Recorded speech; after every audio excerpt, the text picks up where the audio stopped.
Long ago, lightning and thunder did not live up in the skies as they do now. No, my child, they walked the earth, living among the people.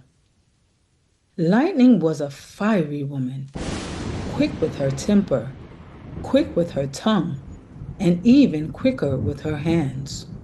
When anger burned in her, she would lash out, striking at anyone who crossed her path. And behind her always came her mother, Thunder. After lightning would strike, Thunder would raise her great voice in anger, rumbling, shaking the earth, so that all who heard would tremble.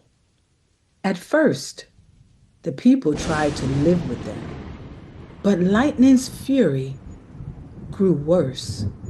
One day, in her rage, she set fire to a neighbor's hut.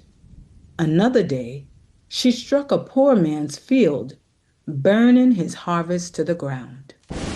And every time, thunder shouted so loud, the babies cried, the animals scattered, and the elders shook their heads. The village could no longer endure it. The people gathered before the chief and said, "Father, we cannot bear these two any longer.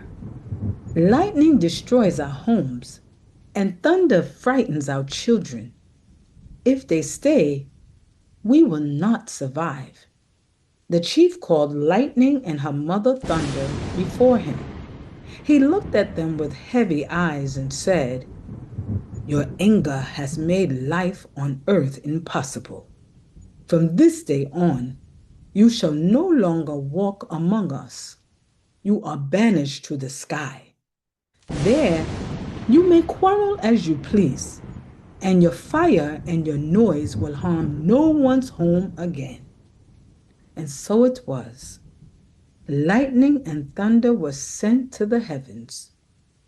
But even today, when lightning flashes her temper, she still strikes down first, and her mother thunder still follows, scolding and shouting after her. That is why we always see the flash of lightning before we hear the roll of thunder. This tale reminds us uncontrolled anger burns more than we intend, and loud voices may follow us for a lifetime. Better to carry patience in your heart so you may live in peace among others.